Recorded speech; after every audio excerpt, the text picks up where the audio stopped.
Hi, this is Sophie Lawson from sophielawson.com, and this is episode 119 of the So Free Art podcast, which is a little podcast that I do about the art and things.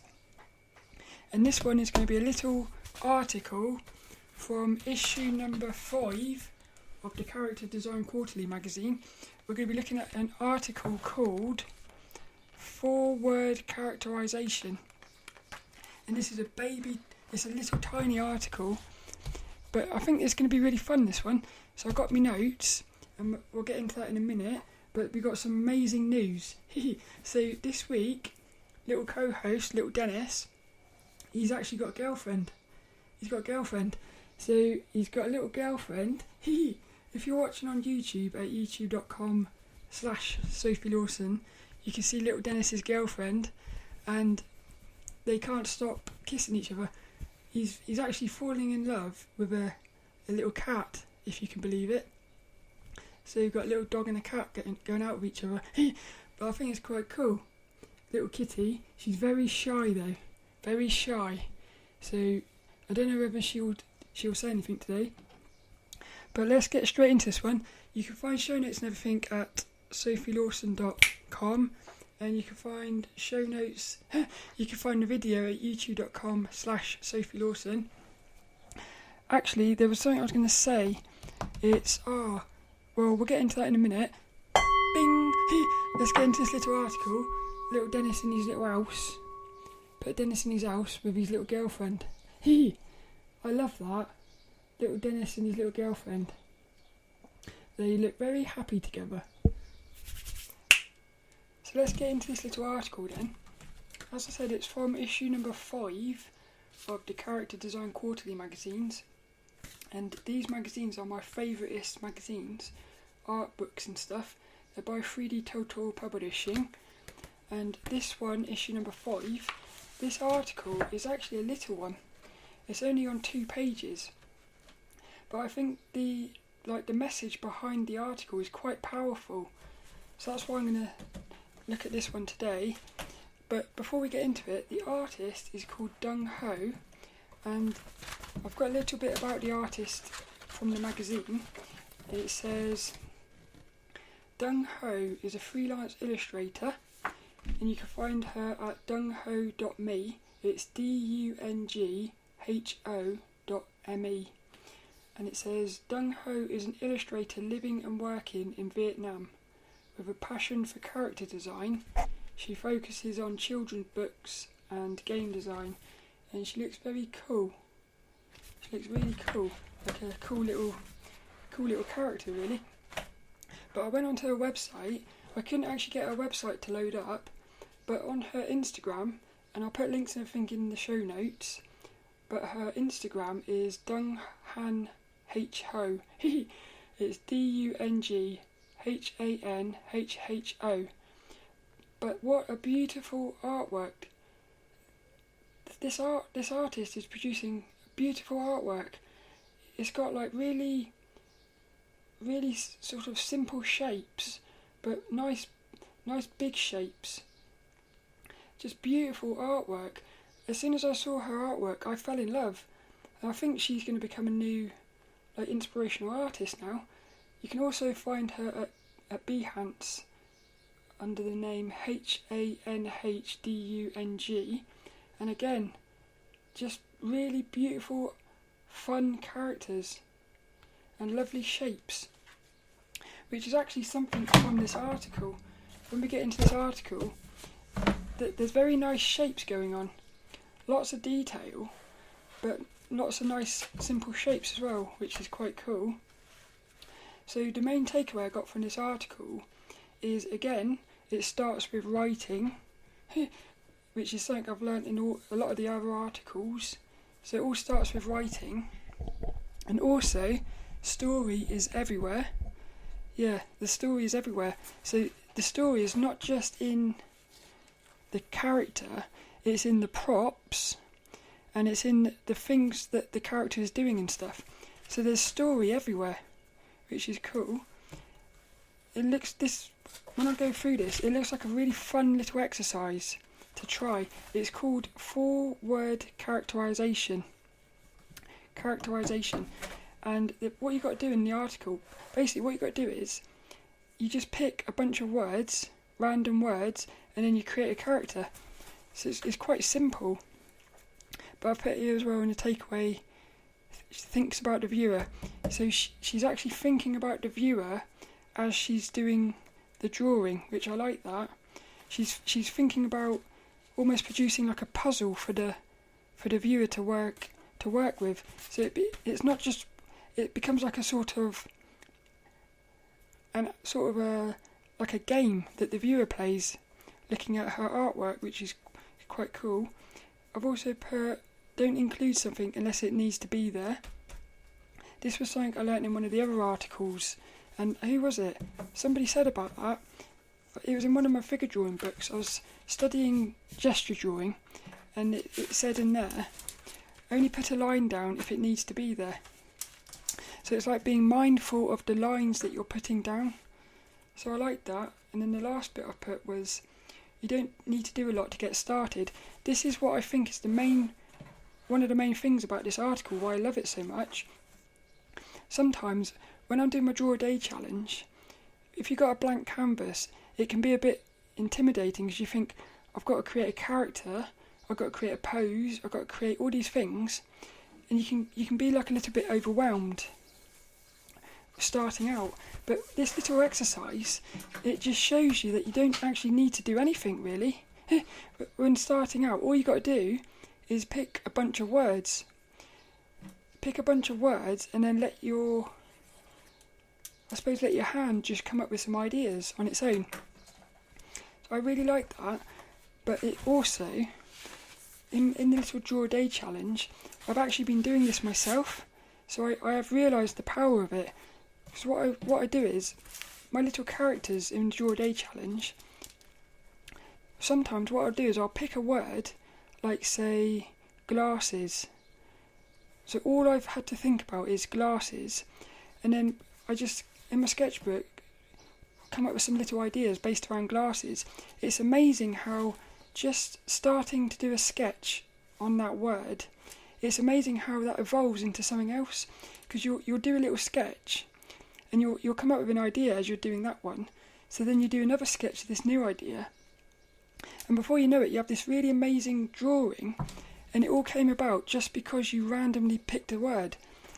And you don't even have to come up with the word. All you've got to do is, because what I did once was, I went onto Google and I just typed in words beginning with B. Because I did a month where all I was doing was characters based around letters with the B. And I come up with a word, a B word, and then I just created characters out of that. So you don't really have to even do anything to get started. So I think the main thing that I love about this article is it sort of takes away the pressure of getting started. So what I'm going to do, I'm going to read. Shall I go? I think I'll read the entire sort of article first, because it's only a little bit, and then I'll go through my notes and go back into the article. So this article is called Four-Word Characterization, and it's by the artist Dung Ho. And it says, in this warm-up, I use 4 keywords to create a complex, engaging character with a story all of her own. So again, thinking about the story. So the 4 little keywords that they come up with is girl, guitar, pet, and cute. So all she's got to do is take those 4 words and play with them to create a character. So in this article, you see how she's taken those words and created some little sketches. She then moves into refining it. She then picks a final one, and then she talks about all of the things on that character. She talks about why everything is in that character, which is really cool. So I'll get into that in a minute, but this article continues with, she says, observe how easy it is to unlock a character's narrative with just a few prompts and simple details. When broken down, every detail of the drawing has a job to do in conveying and selling the character. Each detail also evokes or expands upon at least one of the original keywords to create a coherent character with an authentic, believable personality.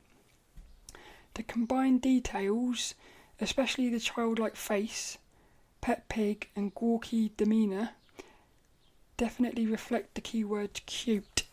So what I like is, as she's creating this character, she's constantly going back to these keywords, like a back and forth. So it's just such a simple idea, but if you look at the article, it's very powerful, because she creates this really cool character. So in my little notes, I've put her quick sketch ideas are so lovely. Lovely shapes, poses and feelings. They are so beautiful. These little characters that she's created, little quick sketch ideas, I love them so much. I would almost say I love them more than the final one, because they're just so full of life and like energy. But it got me thinking, do these artists ever use these other ideas? So in other words, she sat down here with these keywords and she's created at least 8 little characters based around those keywords very quickly, and then she's taken one of them and turned it into the final design. But I always think, what do they do with the other little ideas that they had? Because some of these little ideas, there's one of them which is so beautiful, and I feel I would love to see what that would look like as a final design.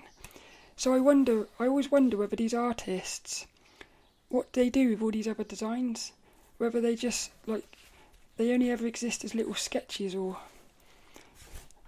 because I would love to talk to Dung Ho and ask her about that. But what have I put here? Oh yeah, I've put in my little notes, I've put animals have personality.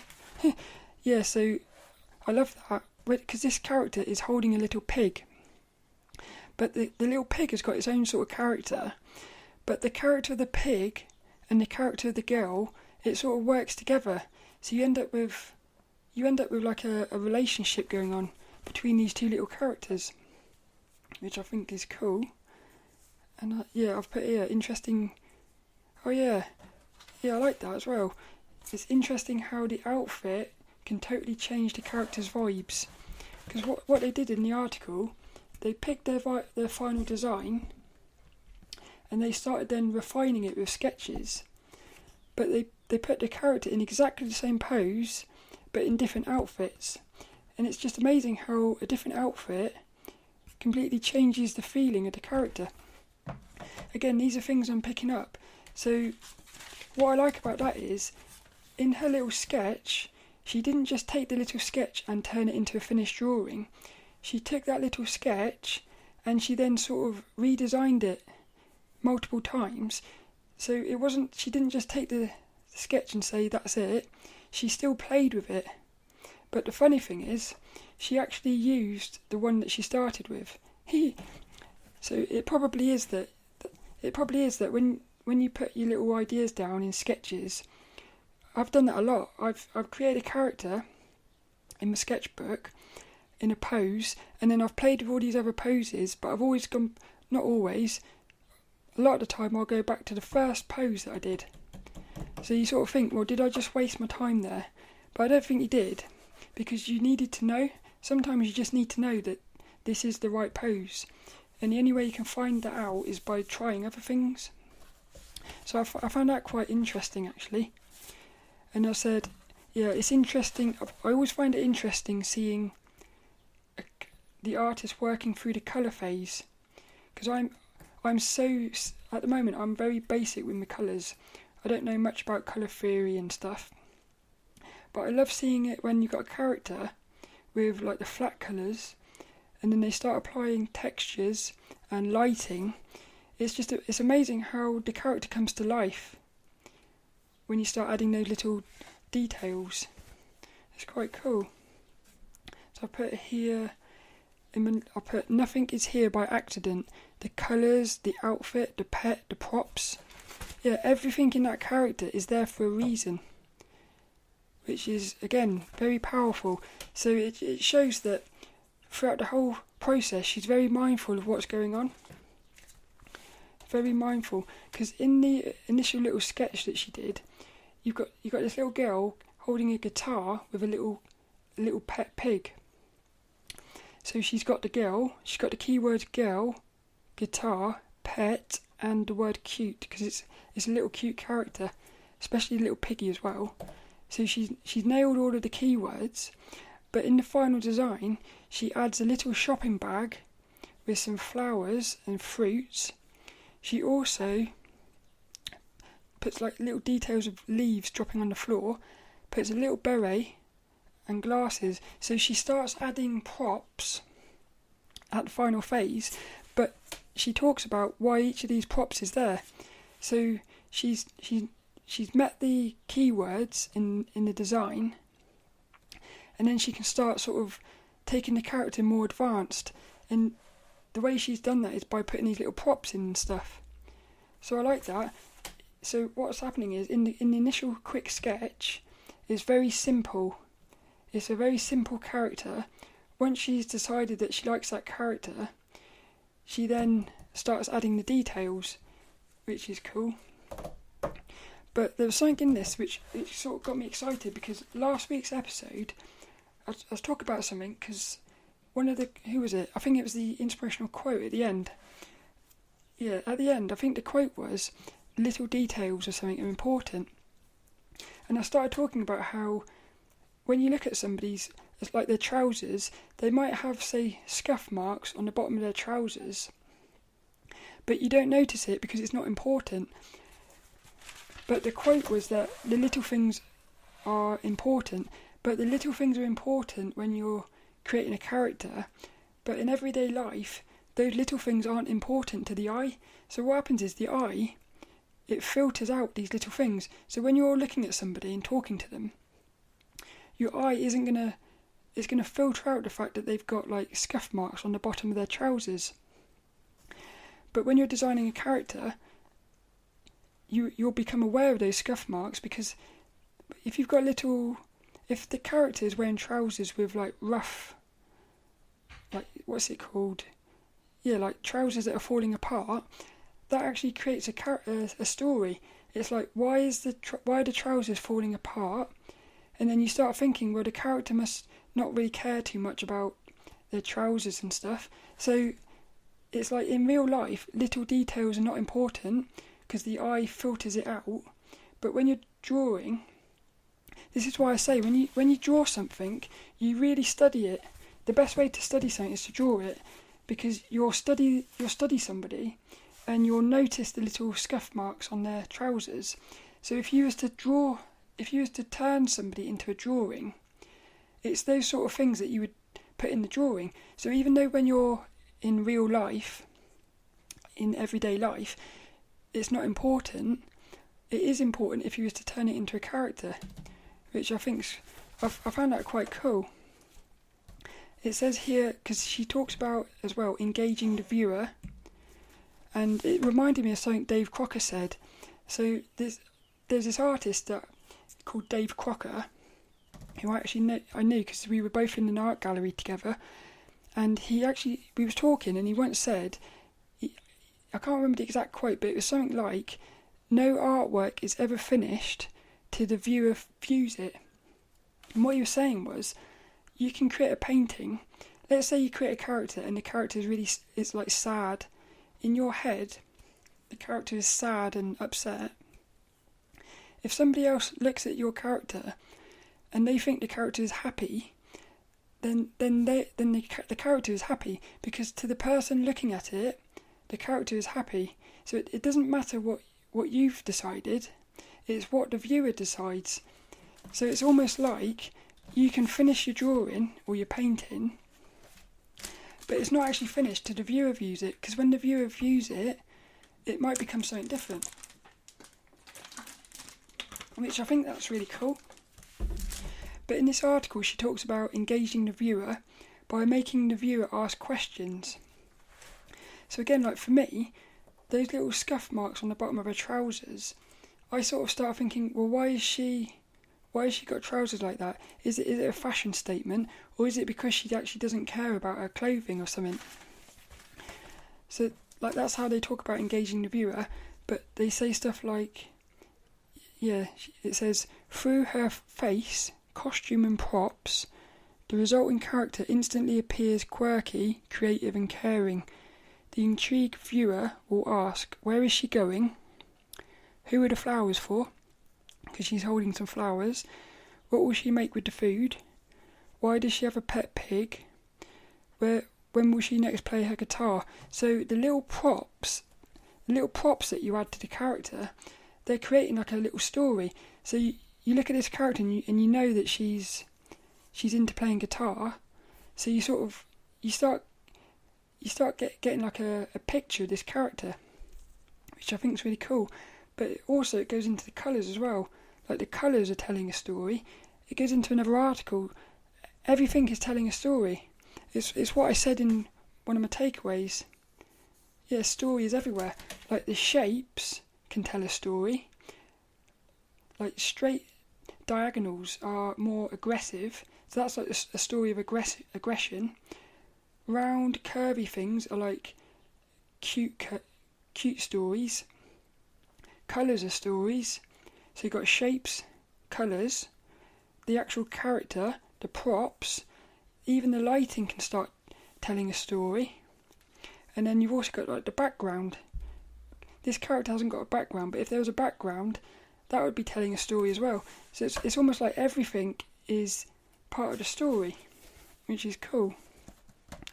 And I've put here, lighting can tell a story. Shapes can create character and emotions, which I think is cool.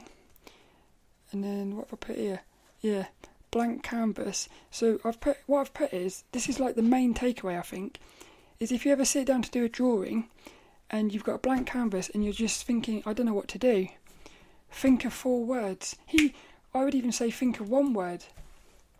Think of one, just think of a word or think of some words and just draw something. It doesn't matter what you're drawing, draw something off those words. And like I said, because I've noticed this myself, it's amazing how that evolves into something really cool. So if you've ever got a blank canvas, all you've got to do is just think of some words. And if you can't think of some words, all you've got to do is go on. You could just say, right, I'm going to go onto Google, or I'm going to open this magazine, and the 17th letter, the 17th word that I come across is going to be a word. So in this one, it would be 1, 2, 3, 4, 5, 6, 7, 8, 9, 10, 11, 12, 13, 14, 15, 16, 17. Oh, how cool is that? The 17th word is story. So you could take the word story and then you could play with it.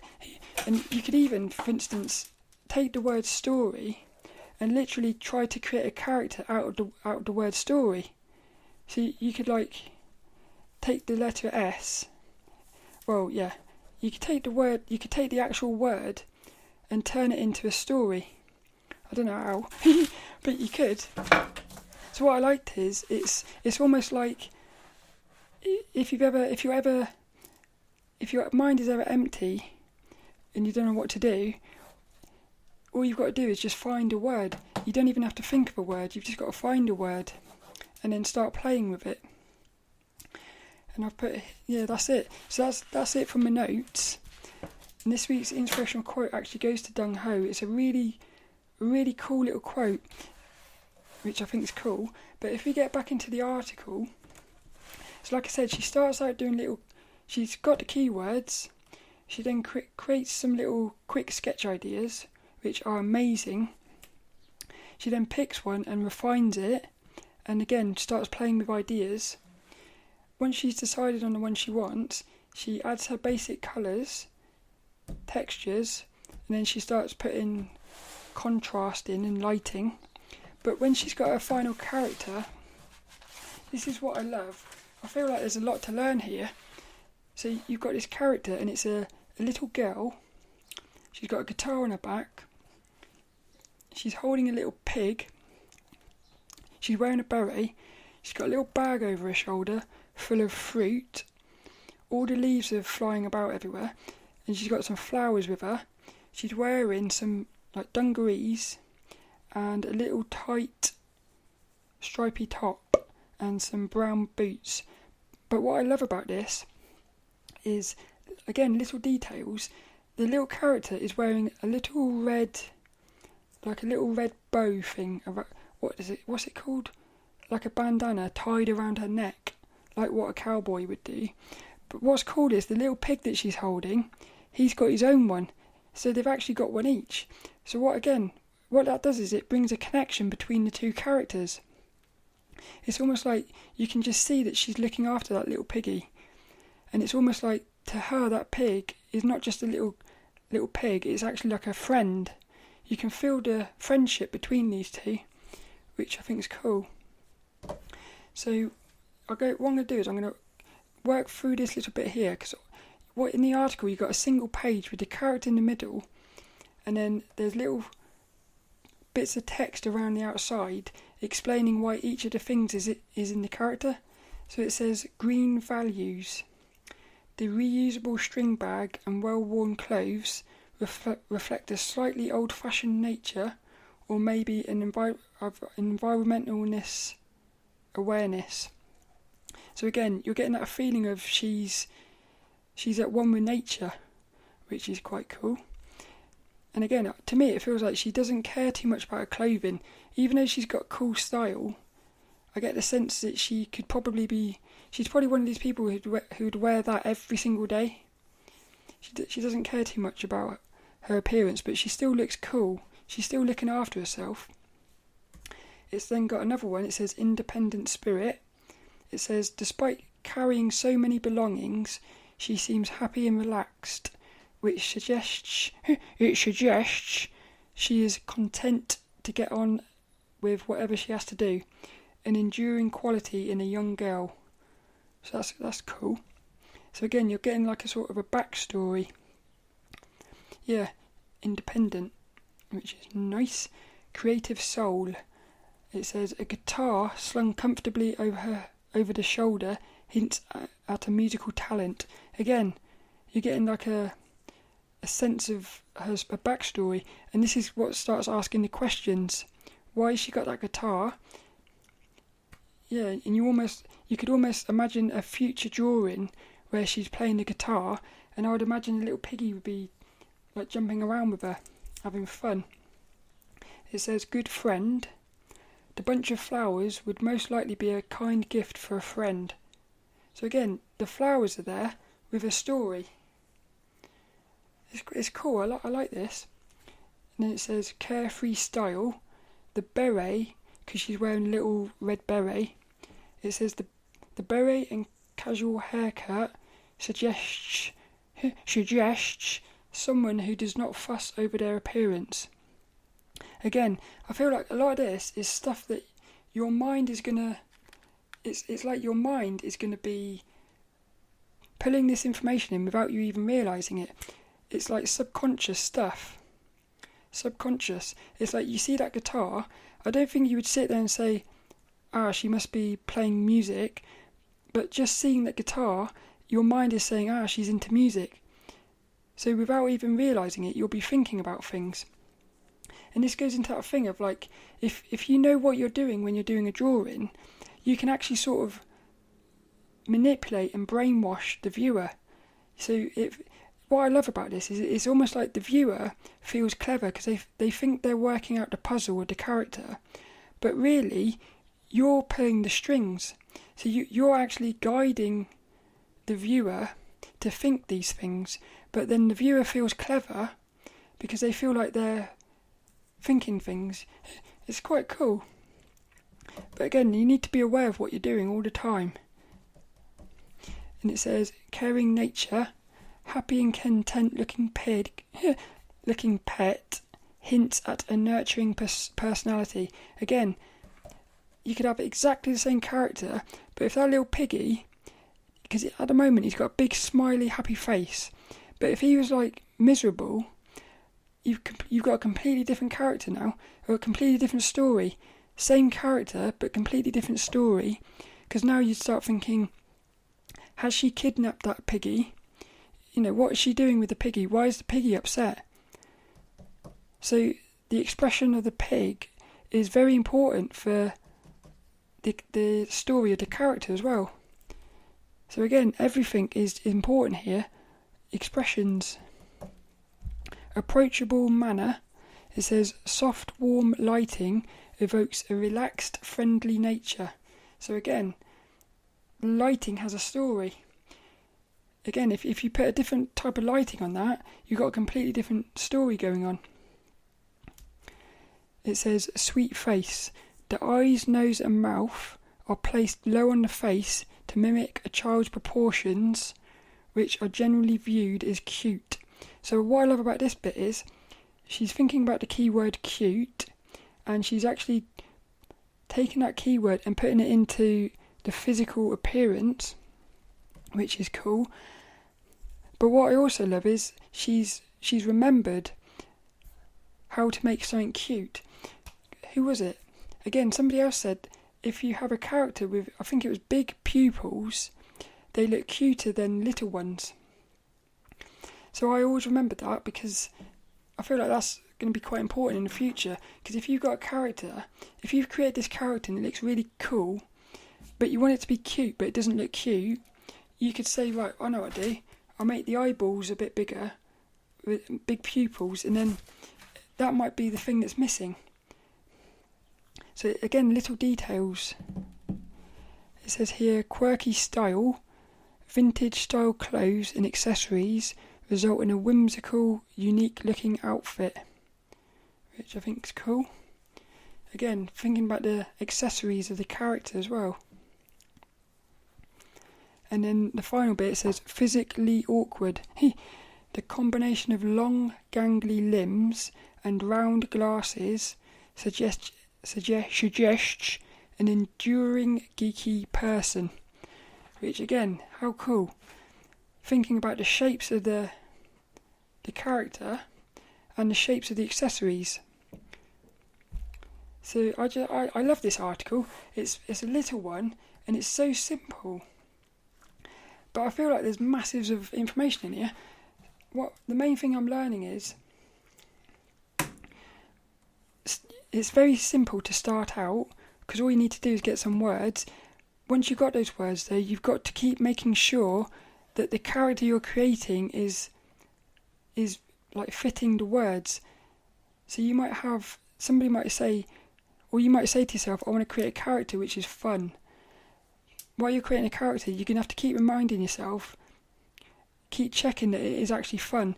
And then if it isn't fun enough, there's ways here to make something fun. Is you can start thinking about the props, the clothing, the shapes, the lighting, little sidekicks, accessories, and even I would say the background as well.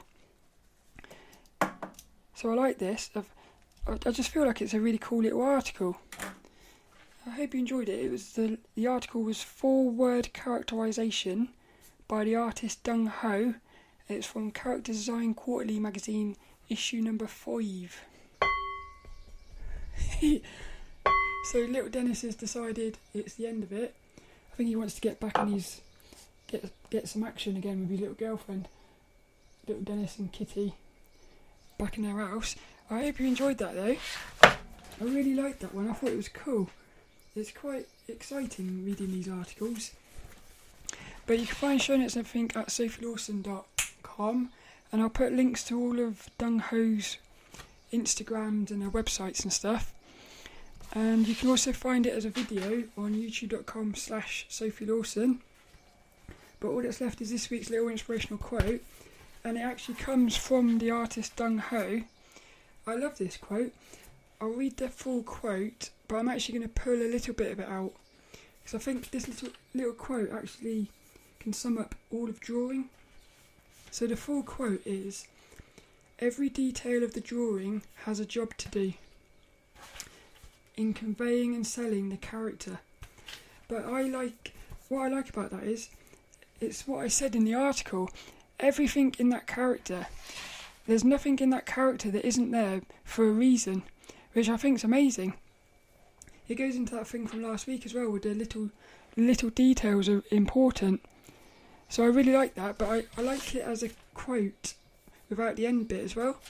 So this week's little inspirational quote goes to Dung Ho, and it is, every detail of the drawing has a job to do. Dung Ho.